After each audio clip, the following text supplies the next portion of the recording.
mention to Larry, he did not know last week that as the ending of the series of 4 sermons on discovering spiritual awareness, that I was going to be using that particular scripture, and he had actually expanded it with a few verses beforehand, and as the Lord leads, what did you call us? The fools. The fools. He gives us a well-balanced diet, I think, because this particular reflection is on the last half of what you heard read last week. As a sophomore in high school, my parents relocated from my hometown area into what I thought were the ends of the earth, western Kansas. You know, if you've ever been to western Kansas, it's flat, it's dry, it's dusty. All you see are fields upon fields, and it's not a very attractive space. Well, as school starts, any new kid in school knows how difficult it is to fit in. Well, as I was trying to fit in, it was very apparent that I had attracted the attention of one of the school bullies. I'd never really encountered being the focus of a school bully before. That was always somebody else's privilege, not mine. So I was unequipped to deal with this type of an encounter. My attempts to avoid him were unsuccessful because eventually, one morning in class, he was able to pin me against the wall, basically, and was challenging me to a showdown, a fight after school. If I declined, he would have proved me to be a coward, and thus establishing my lowliness on the totem pole amongst my other male classmates. If I had accepted his challenge, I would have been going against my personal belief that all situations can be negotiated to a satisfactory end between both disagreeing parties. Now, I had adopted this stance due to a poor choice of becoming involved in a fight in 5th grade that landed me in bed for over 2.5 months because of a blood clot at the base of the brain. Well, fortunately for me, the teacher of the class came in and was observing what was going on. She had absolutely zero tolerance for bullying, and with no uncertain terms, put the bully in his place, which ended any future focus on me by him.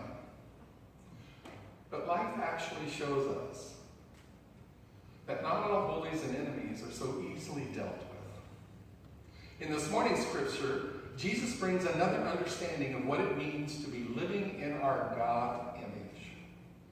2 weeks ago, we looked at the importance of our self-image as we are commanded to love our neighbors as ourselves. And I know from reading Pastor Larry Deitch's sermon from last Sunday, you were all warned that he personally owns a whip. So what do you do when confronted with a school bully or a pastor who backs up his sermons with a horsewhip?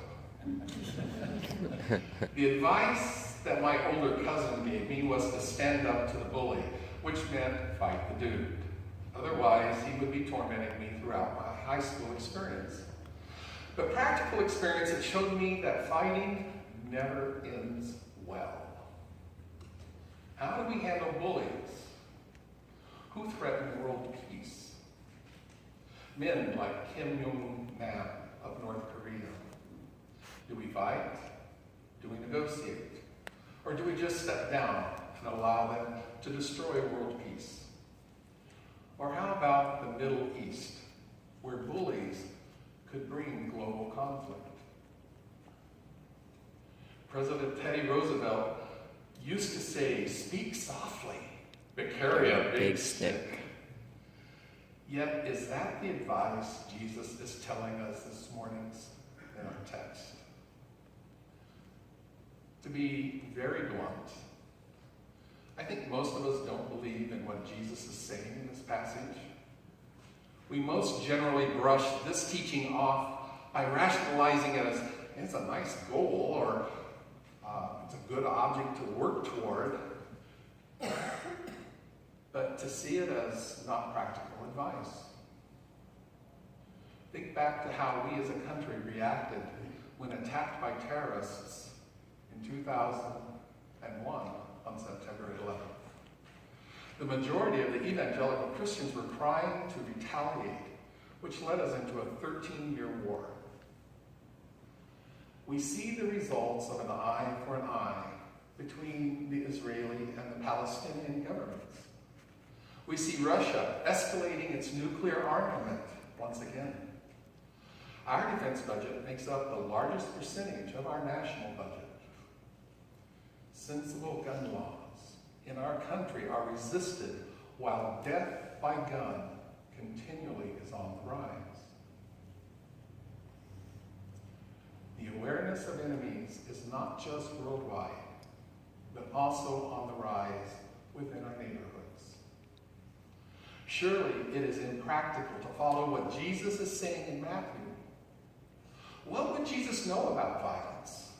After all, he was a bleeding liberal, preaching love, not war. Totally out of touch with the reality of what life is about. You've heard it said, an eye for an eye and a tooth for a tooth. But I say to you, do not resist an evildoer. What's wrong with this man? What does he mean, don't resist? Yet Jesus lived by what he said. When he was arrested, he insisted non-violence when Peter took up the sword. Before the Pharisees, he did not return evil accusations with hate. He allowed himself to be flogged by Pilate and then went without resistance, carrying his own cross to Golgotha. Why? Jesus could have immobilized a physical rebellion, but he chose to live by what he taught. Even on the cross, he prayed for those who persecuted him, saying, Father, forgive them, for they know not what they do. There are 5 verses before this morning's text where Jesus talked about various acts of aggression toward an individual and how to respond by going the extra mile. The general wisdom of Jesus' day was when somebody did you wrong, you sought retribution in that same act towards that person who wronged you. This is how we understand an eye for an eye. But Jesus realized that this type of behavior never really cures an ailment. I recall what Auschwitz survivor Eva Moses Core shared in her presentation at the Colorado Governor's 34th Annual Holocaust Remembrance Service.